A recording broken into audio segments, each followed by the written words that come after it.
In a recent legal development, filings made public on Wednesday indicate that DARYL Hall is reportedly suing his Hall & Oates bandmate, John Oates, in an effort to prevent him from selling his share of their joint venture, Whole Oates Enterprises, to Primary Wave Music.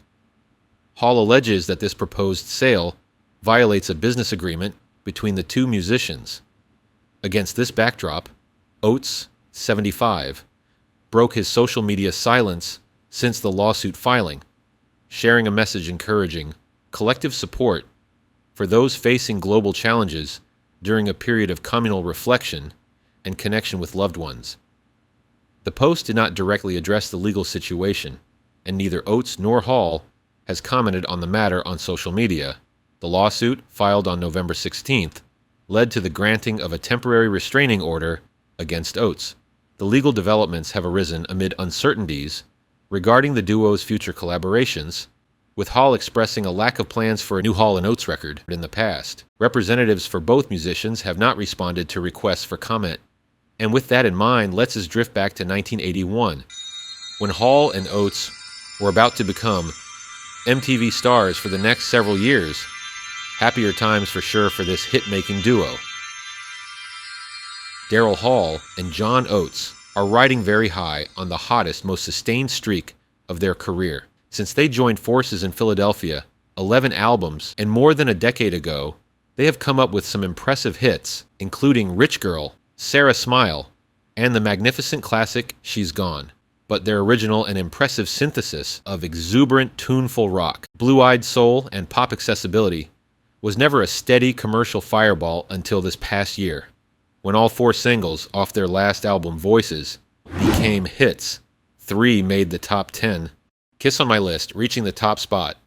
It is not surprising, therefore, that their new album, Private Eyes, closely resembles Voices, which must account for the undeniable self-confidence they exuded when I talked with them at New York's Electric Ladyland Studios during a break from mixing Private Eyes.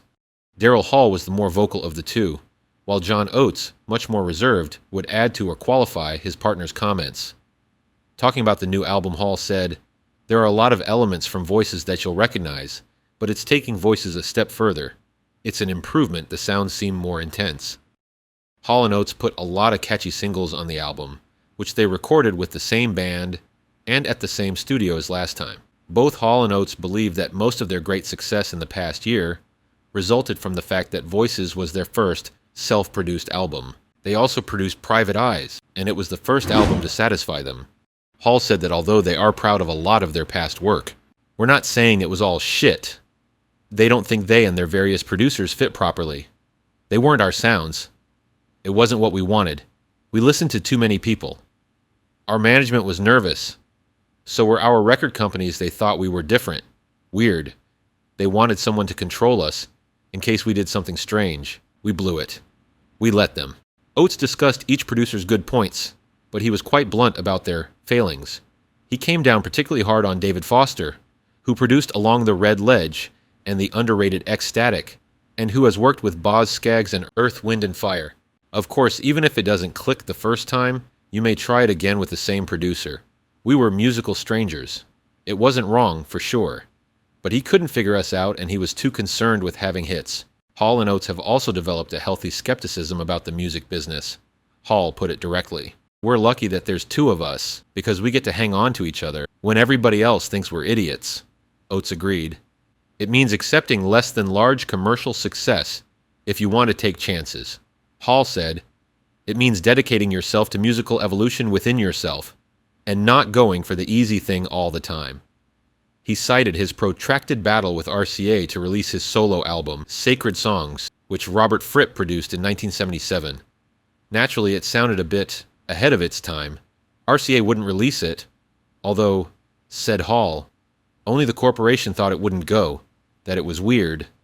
Eventually, after well over 2 years of taking the album directly to radio stations and writers, Hall and Fripp convinced RCA to put it out. Hall said, "I like making money. I make money. I'm not poor.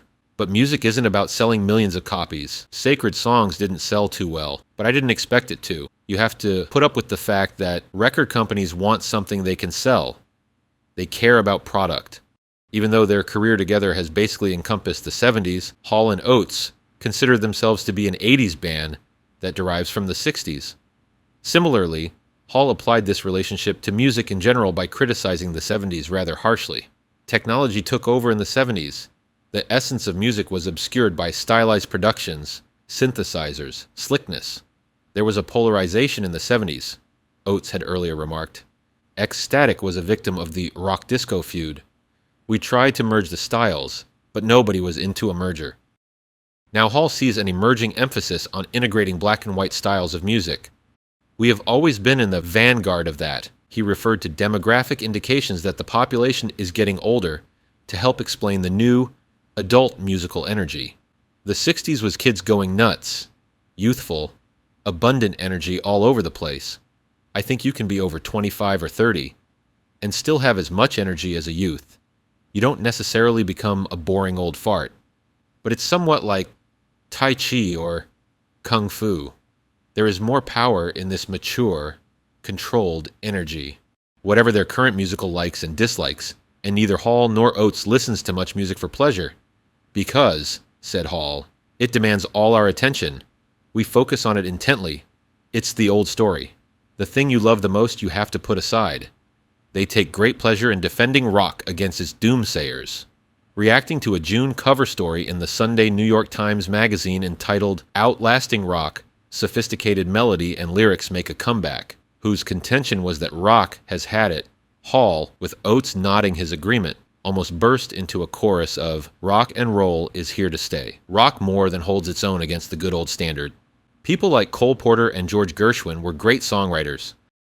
But that kind of music is a museum piece, and contemporary writers like Smokey Robinson display a melodic sense, a sophistication, second to no other musical generation. Rock and roll makes Frank Sinatra look like a musical cretin.